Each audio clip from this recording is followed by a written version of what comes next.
It seems to me you are genuinely anti-Semitic. You don't like Jewish people. Do you just accept that? No, being around and not wanting to be around Jewish people does not mean you don't like them. Well, he seems lovely.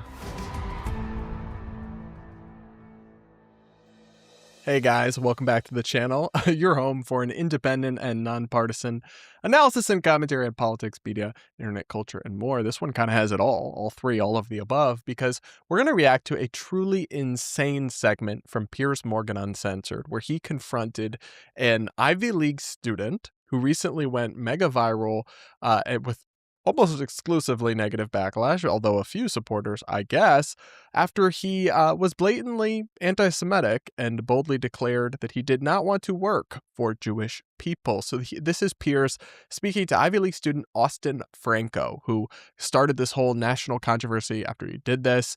And we're going to go through it and analyze some of the logic on display here and then decide whether or not Austin is in fact being so unfairly canceled. Let's watch. Last month, a teenage Ivy League student made global headlines for declining a job interview for an internship on the basis of the boss's religion. Austin Franco, a student at the prestigious Cornell University, told the prospective employers that he was, quote, not interested in working for a Jew. Sorry, can we just acknowledge how insane that is to say and put in writing? Even if you felt that way, which you shouldn't, that's a diabolical and disgusting sentiment. But the idea that you would respond in text to an employment offer in such a way is crazy. Even if you were some, bigoted POS, you could keep that to yourself and just say, thanks, not interested, or just not reply, or just delete the offer or what have you. It's like you really didn't have to actually go and say it like that. And that makes him even less sympathetic to me than he already is for having, such a gross sentiment. But anyway, wild and audacious thing to do. The two Jewish brothers who ran the company went public, and the remarks started a media furore. What appears to be an open and shut case of anti-Semitism, it was the campaign to, quote, ruin his life that some people found uncomfortable. Leo Terrell, who is an official in the Department of Justice, posted dozens of times on social media about Austin Franco, with one comment urging the public to make him permanently unemployable. Commentators, including Glenn Greenwald, who is himself Jewish, said it felt a bit too much like cancel culture. Austin Franco joins you now. Mr. Franco. So I'll just say that I do agree. I thought it was disgusting. I remember when this happened, and the public backlash is fine. I do think having government officials like Leo Tyrell going on a rampage against someone and trying to get them blacklisted is not appropriate and not necessary. And it's not like he just... It's also weird to do that just in one instance, where it's not like he's doing that every time anyone anywhere says something bigoted. It's just that really, I thought, didn't sit right with me. But public, backlash and reprimand towards this young man and employment or career consequences. I mean, yeah, I don't know what you expected. So let's see how he defends himself in this interview with Piers. Mr. Franco, thank you for joining me on Uncensored. It's good to meet you, Piers. Bro, so look, let's just start with the obvious question. When you like a Nick Fuentes fan said not interested in working for a Jew, thanks. What did you mean? Yeah, well, so coming into it, I intended to always let him know I wasn't interested in working for him after looking at his LinkedIn profile. And I just wanted to see what would happen, to be frank. I was curious what the reaction would be by the Jewish community and by the United States collectively. Okay, so you just admitted you're a troll. Most people use Claude like it's a fancy version of Google, but that's kind of like owning a Ferrari and driving at 10 kilometers an hour. They open it up, see all the models, Haiku, Sonnet, and Opus, and then freeze. So they never find out what Claude can actually do. Because Claude isn't a chatbot anymore. It's how people build apps, design presentations, automate their entire week, and ship work that used to take a whole team, often without writing a single line of code. I use it in everything now, and I've been obsessed with it for the last 8 months, and Claude Code alone can make you a top 1% builder with zero prior experience, but that's just one room in a very big house. So if you use Claude Chat every day, but freeze the second someone says Claude Code or Cowork, you're exactly who I'm talking to right now. And you're in the right place, because I just found the Claude AI Mastery Workshop, a full deep dive into Claude, its real use cases, and 10 plus other AI tools happening this weekend,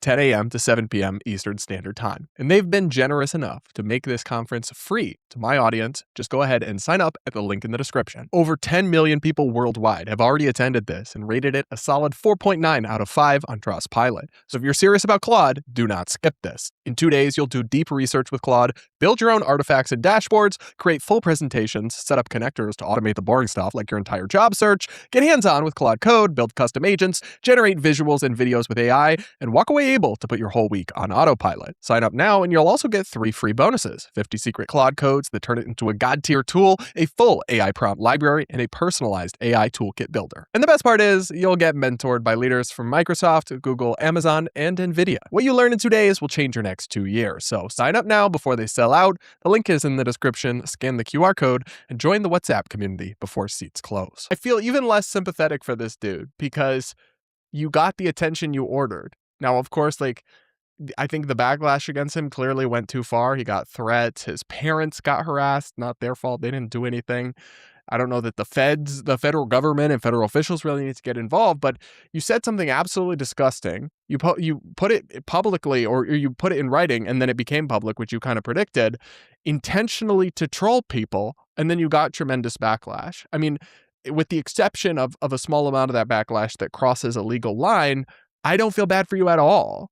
Sorry, you played stupid games and won stupid prizes. You can't just be evil proudly and boldly and expect everyone to just be fine with it. Sorry, not sorry. Anyway, when he tries to justify it, like his actual rationale, that's where things get really weird. Let's keep going. Collectively. So. Right, but I'm not quite sure, again, why say that? I love how stunned Piers is. I've had bad experiences with Jews. At Cornell, one of my friends at Virginia Tech as well, before I transferred to Cornell, said we should genocide all Palestinians. We should have done it 50 years ago in one fell sweep so that everyone would forget about it. And then while at Cornell, 2 out of the 3 house managers for the apartment complex I was living in were also Jewish and made up things about me that weren't true and dragged me through the mud. And the university, like the Civil Rights Office, they would drag me through it and make up random statements about me that weren't true. All right, pause on that for a second. What's the over-under, knowing what we now know about this guy, that he I guess openly admitted, I don't want to work for any Jewish people. Now we go back in time and he's accused of, possible, I don't know, discriminatory statements by some of these Jewish people in the housing apparatus at the university. They're just making stuff up about me. It was all fake. Was it? I don't know. And it almost doesn't really matter. But I kind of doubt it was totally fake. You kind of seem like you probably did say something that was aligned with what they were impugning you, but I don't know. And it actually doesn't matter because what he's just done is insane. He has just identified 3 individuals, one who just expressed a horrific opinion, like said a terrible thing, and then 2 he had a bad experience with in some kind of administrative capacity. 3 individuals out of how many millions upon millions of people. And he's like, I'm done with that group of humans. I don't want to be around them. They're all bad. I can't trust them, is his conclusion. That is utterly illogical and totally discriminatory and bigoted. It's collective punishment of an entire group or collective judgment based on just a couple isolated instances. You could have bad instances. And what's interesting is he also in the interview admits that he's had several good interactions with Jewish people. So those don't matter, but just a couple of bad ones, you're just done with Jewish people. You're just a despicable bigot. You're just closed-minded. You're not engaging in logic. You're just, I don't know. And then you're flaunting it as a troll and then expect sympathy or support when you get backlash? Not for me, babe. Anyway, let's keep it going. Weren't true to get me in trouble. And they ultimately kicked me out of the house right before finals as well. And so those experiences compounded together for me to say, listen, I don't want to be around you people anymore. You people. You've made my life a living hell, especially when it comes to studying for finals. And you continue to make things up about me. I don't want to work for you. Okay. You made my life a hell by causing me a housing issue before finals. And then you go and do something like this, that if you have any knowledge or insight whatsoever, you should have known would make your life a much bigger hell than any issue with the residency or with the residential administrators at your campus. So not making a ton of sense. And again, The idea that I don't want to work with this entire group of people ever is crazy based on 3 interactions. And he's actually trying to defend that as if it's not insane. I don't know. And again, it's like even if you felt this way, you could have not said it explicitly, and just because people do this all the time, they discriminate against a group because of some form of bias, but they don't give that as the reason. And it's not obvious that that's what's happening. And it often goes unnoticed and unpunished, but he just had to put his hate out there. I don't know. I find that diabolical. Anyway. For you. It was as simple as that. There are 15 million Jewish people in the world. Yeah. Why would you blame all of them for the actions of a small handful? So this is not to say, like I said, I've had good experiences with Jews as well, but I've had enough experiences that were displeasing that I didn't want to be around them. It's just a preference, and I don't think there's anything wrong with that. If you had a problem with Asian people or midgets, right? Like, let's say you're around 10 midgets. Right. And all of them are really mean to you. They step on your feet. What? Right? You're going to say, okay, I don't want to be around you anymore. And if your boss is somehow a midget, you're going to say, listen, I don't want to work for you because you're a midget. It might not be a nice thing to say, but is it really worth losing our marbles over this, like the Jewish community did within America? Saying we're going to make this kid unemployable. Let's ruin his life. Let's kick him out of Cornell. I mean, it's really. Okay, I want to pause on that for a second because this is a bizarre example. Because we would absolutely judge you the same way if you made a similar extrapolation where you had 3 bad experiences with Asian people and then wrote all Asian people off for life. Yeah, that'd be racist and discriminatory. It makes no sense because random Asian people, which by the way is a category that encompasses huge swaths of totally different ethnicities and backgrounds and cultures, aren't responsible for the actions of others, and you can't actually meaningfully conclude anything about one individual Asian person based on the actions of others that sort of look like them or whatever, that you've roped into this ambiguous group. That's totally the same situation as Jewish people, or very similar at least, and we would have the exact same negative reaction. Now, are people more sensitive to anti-Semitism? I would say yes, but that's partly because of the horrific things that have been done in not that distant history to Jewish people, and we have anti-Semitic attacks and incidents going on all around us still in modern life today. So are people more sensitive to it? Perhaps, but that it's totally untrue. That no one would have a problem with it. It would just be viewed as a preference if it was about Asians or about midgets. That's not true. It would still be viewed as discriminatory, incoherent, and bizarre. And as far as people wanting to make him unemployable or not work with him or harass him or ruin his life, I wouldn't necessarily support people going out of their way to harass him or destroy his life. However, I would never hire someone who said what he said. Right? Because not only do I think that demonstrates poor moral character and poor logical thinking and reasoning, but it's also exposing yourself to liability as a potential employer, because Jewish people are protected under anti-discrimination law. And so if you are running a business or a company, you don't want to hire someone who, based on their own public statements, seems pretty likely to engage in discrimination against Jewish people or create a hostile environment for Jewish people, which then causes you problems that could cost you money and could hurt your other employees and be a whole headache. So the people going out of their way to try to destroy this young man's life, I wouldn't personally participate in that or condone it. But as far as him being unemployable, that kind of makes sense to me from the perspective of the employers. And I don't necessarily feel particularly bad for him on that front. You play stupid games, you win stupid prizes at some point. I don't know. And it'd be one thing if he was repentant, right? Because people say stupid stuff. They're mushy-brained. We're in this online culture that poisons people's feeds, and they get in these echo chambers and they say and do crazy stuff, and maybe they don't fully realize what it is they're saying and doing. But he's really unrepentant. And that's why I have actually no sympathy for him. I do think if he fully apologized and really it was clear this was a mistake, then I think continuing to harass him and just try to destroy his life into perpetuity would absolutely be overkill and would be unjustified.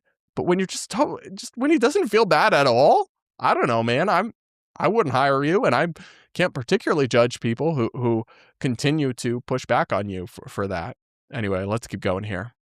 I mean, it's really ridiculous. It seems to me you are genuinely anti-Semitic. You don't like Jewish people. Do you just accept that? So, no. because being around and not wanting to be around Jewish people does not mean you don't like them. One of my exes who I dated was half Jewish. So it's not a question of, oh, he's, hating on Jews. Obviously, that's not the case. No, it kind of does. Yeah, no, I mean, if wanting to not be around with or be around or associate with or work with an entire demographic group of people, if that doesn't qualify as bigotry towards that group of people, if that doesn't demonstrate animus towards that group of people, then nothing does. I'm sorry. We would never say, oh, I don't ever want to work with any black person.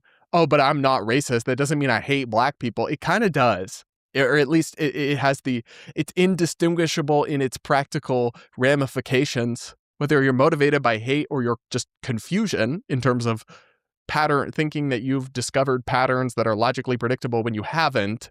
Doesn't really matter. It's practically the same exact thing. And the fact that you, I don't know, have an ex who is half Jewish or whatever doesn't change that. So what? I mean, you could be David Duke, and just because you used to date a black chick doesn't mean you're not racist. The math isn't mathing here. And yet this is ostensibly a smart kid who got into an Ivy League university, but he's not making any sense at all in this interview. Let's go. Case. The question is do I want to be around them? Well, it can be. That is not a good distinction. Of course, it can be the case. When you say I don't want to be around these people, you're talking about 15 million people, and they are a people who, historically, as we saw in World War II, have been the victim of the most appalling prejudice and anti-Semitism and genuine hatred that led to 6 million Jews being killed in the Holocaust, for example. So this is not something that should be treated lightly. When you say I don't want to be around these people, you are sounding like you don't want to be around all Jewish people, unless I'm hearing you wrong. Listen, there are always exceptions. Oh, how good of you. But the point being is, like, if I don't want to live in New York, that doesn't mean I hate New York. I just don't want to be in New York or be around it. All right? No, but if you said I don't want to live in New York because I don't want to be around, if you said I don't want to be around New Yorkers, all of them, then you're branding millions and millions of people with the same brush, aren't you? Yeah. But what's wrong with that? It's not like I'm hurting them by saying I'm not going to come to New York and give you my business or my labor, right? It's just saying, listen, I have a freedom of association. I don't like New York. I think it's disgusting. I don't want to live there, right? So he's saying, well, what's wrong with it if I'm not directly hurting them, right? I'm not taking their stuff or like physically assaulting them.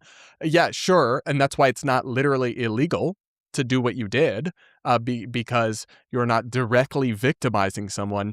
But just because you have a right to say or do something doesn't mean that you are exempt from moral judgment for that. And so what we are doing is harshly judging your lack of morality for what you said.